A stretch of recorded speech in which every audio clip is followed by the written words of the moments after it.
Morning आणि सकाळचे 7:30 वाजलेत आणि आम्ही सध्या आहोत समृद्धी महामार्गावर घृष्णेश्वरला निघालोत। सकाळी 5 वाजता घरातून निघालोत जासेवरनं आणि अजून आमची रनिंग बाकी आहे। 210 किलोमीटर बाकी आहे घृष्णेश्वर। वाजेपर्यंत तरी पोहोचू दाखवलाय।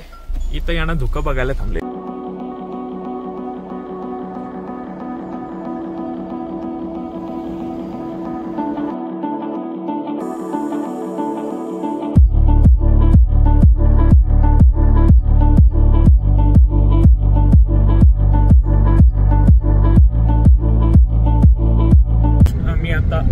आम्ही आता शिर्डी क्रॉस केली आहे। 8:30 वाजलेत आणि इथून अजून 79 किलोमीटर आपले 87 किलोमीटर आहे। 1 तास दाखवते।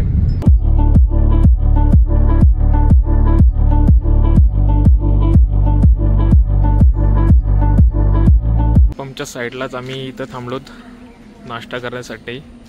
येत असेल तर तुम्हाला 2च पेट्रोल पंप लागतात। एक शिर्डीच्या 40 किलोमीटर आधी एक पेट्रोल पंप लागतो। त्यानंतर शिर्डीच्या पुढे आता आम्ही 20 किलोमीटर आलो असेल तेव्हा एक पेट्रोल पंप लागलाय।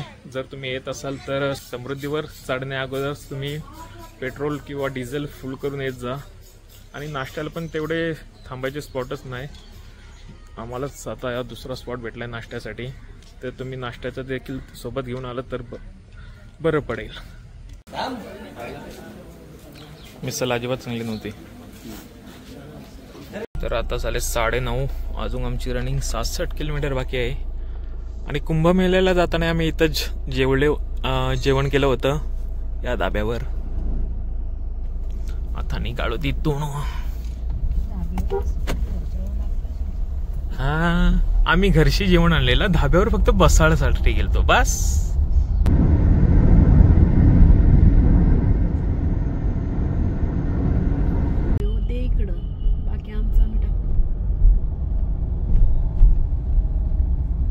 बघा अर्धा तास झाला मेकअप करत आणि देवलान चालेल का साखरपुऱ्याला समजत नाही।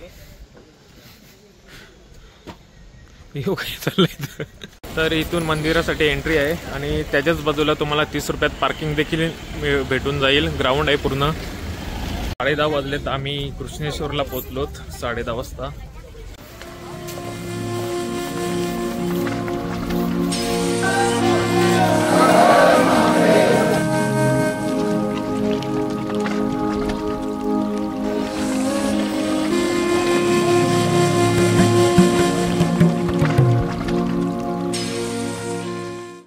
तर दर्शन वगैरे करून झालंय आमचं। 1 तास लागला। साध्या लाईनीमध्ये VIP मधून गेलो नाही आम्ही। मला लाईनीमध्ये नसेल राहायचं तर VIP दर्शन देखील आहे, पण ते आम्ही चौकशी नाही केली कारण आम्हाला डायरेक्ट लाईनीमध्येच पाठवलं ते। आणि मंदिराच्या परिसरात मोबाईल अलाउड नाही। आम्ही घेऊन गेलतो पण मोबाईल अलाउड नाही। तुम्ही लॉकर आहेत बाहेर, लॉकरमध्ये मोबाईल ठेवू शकता तुमचे। एका मोबाईलचे 10 रुपये घेतात।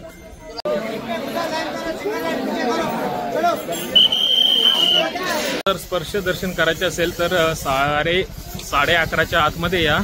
आणि तुम्हाला जर स्पर्श दर्शनाचा जर लाभ भेटला तर तुम्हाला शर्ट काढून जायला लागतो, तरच तुम्ही शर्ट आणि बनियन पण नाही चालत, ते काढून स्पर्श दर्शन घ्यायला जाऊ शकता। आता दर्शन वगैरे करून झालोय आणि निघालोत एरोला केव्स। इथून फक्त 800 मीटर वर आहे, तिथे चाललो।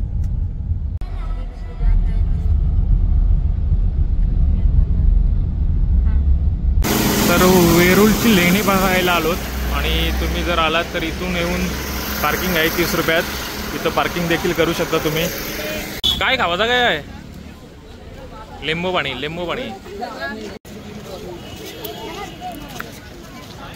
मध्ये आलात तर तिकीट काउंटर इथे आहे, तिथं तिकीट काढून तुम्ही घेऊ शकता।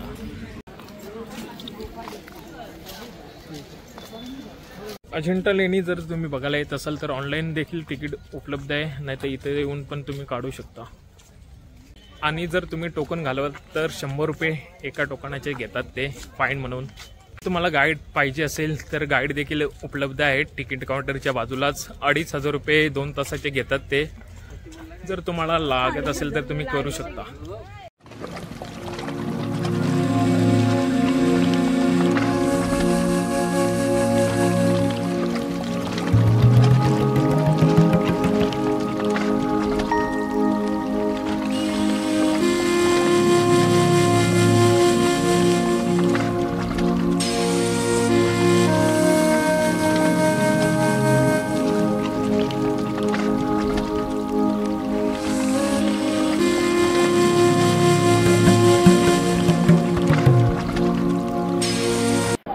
आणि इथं पूर्ण महाभारताची कथा सांगितलेली आहे कोरीव.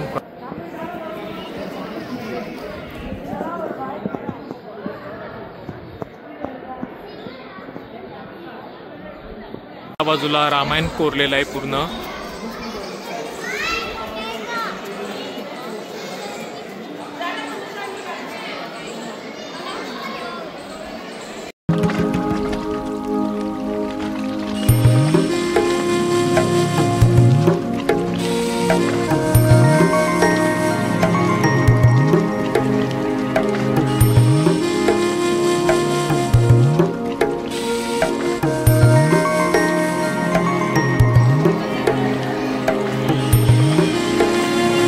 आमचा फोटोग्राफर शनिया.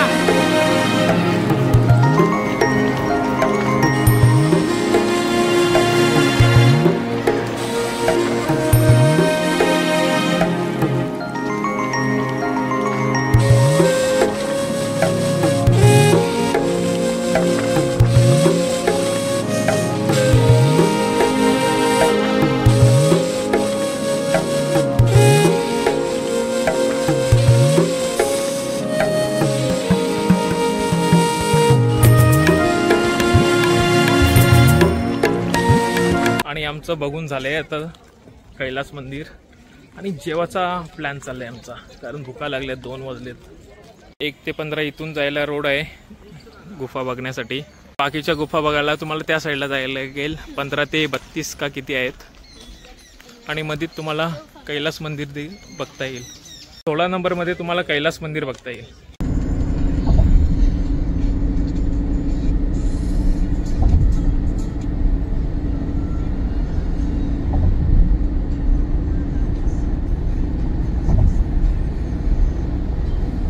कृष्णेश्वरला गेलात तर तुम्ही कैलास मंदिरला देखील नक्की जा, कारण त्या मंदिराची निर्मिती या एका दगडामध्ये केलेली आहे आणि त्याची कोरीव काम कलसापासून चालू केलं. ते खालपर्यंत त्याही उलट कोरीव काम करत आलेत त्या मंदिराची निर्मितीसाठी.